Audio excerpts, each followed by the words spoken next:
Bora falar mais um pouco de Gaza. Eu sei que às vezes parece que é repetitivo, mas situações limites e catastróficas, como que acontece em Gaza e também acontece em regiões como o Congo, devem ser faladas à exaustão. Durante mais de um ano, há uma denúncia constante de que o que acontece em Gaza é um processo de genocídio e, além do crime de genocídio, ainda há crimes de guerra e crimes contra a humanidade. E o primeiro líder do G20 que fez essa fala pontual, fazendo uma acusação direta a Israel pelo genocídio em Gaza, foi o presidente Lula. E quando ele falou genocídio em Gaza, a imprensa brasileira surtou como se ele estivesse falando uma grande bobagem. E venderam isso nos jornais de comunicação. E aí eu faço um alerta. Muitas vezes as pessoas comentam sobre o assunto sem entender esse assunto.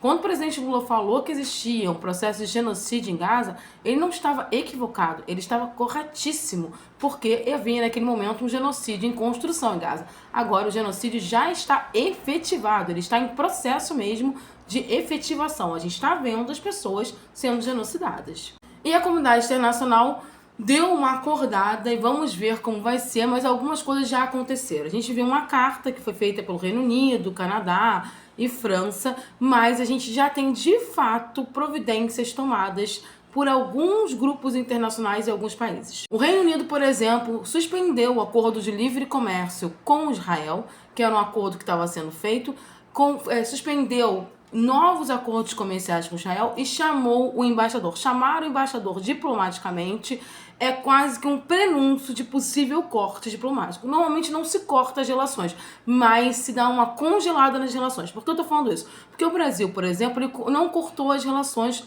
com Israel, mas as relações entre Brasil e Israel estão completamente congeladas. Inclusive, o embaixador do Brasil em Israel foi chamado pelo Brasil. Não há, nesse momento, nenhum embaixador brasileiro lá, tá?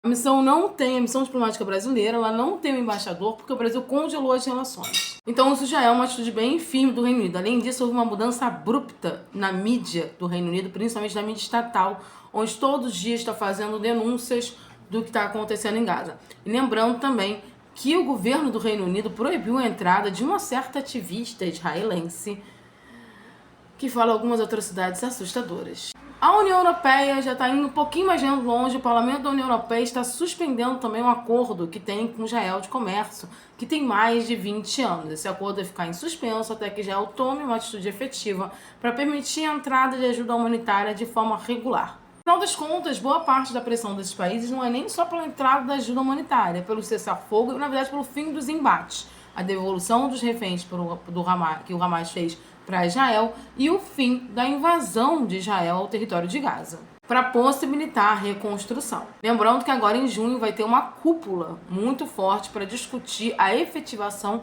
do Estado palestino, ou seja, a efetivação física do Estado palestino.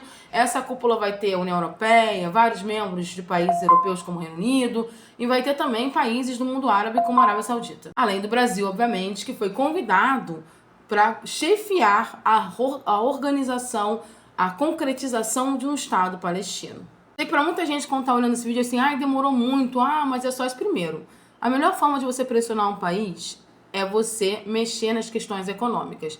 Israel não sobrevive sem ajuda externa econômica. Quando eu falo ajuda, sem comércio exterior, sem turismo e principalmente sem a ajuda dos Estados Unidos. Na verdade, o que sustenta Israel é a ajuda dos Estados Unidos. É importante essa pressão internacional e principalmente do Ocidente, porque, por exemplo, países do Sul global já pressionam Israel há muito tempo. China, Brasil, já são países que fazem pontuações muito concretas sobre a questão do genocídio em Gaza. O Brasil sempre deu o nome de genocídio. E agora a gente começa a ver os países ocidentais, que são a base mesmo de sustentação do próprio Israel no Oriente Médio, questionando as atitudes de Netanyahu. Se a gente parar para olhar do ponto de vista político interno em Israel, a situação também é muito complicada, porque a oposição ao Netanyahu já está fazendo críticas severas ao que acontece em Gaza.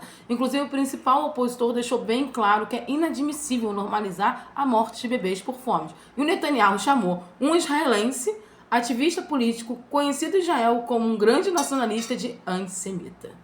Então a tendência é que essa pressão aumente cada vez mais e vamos ver como Netanyahu vai agir. Eu não acho que Netanyahu vai retroceder, porque Netanyahu, inclusive, já está criando um grande plano para atacar a estrutura nuclear iraniana. Ele está indo por tudo ou nada.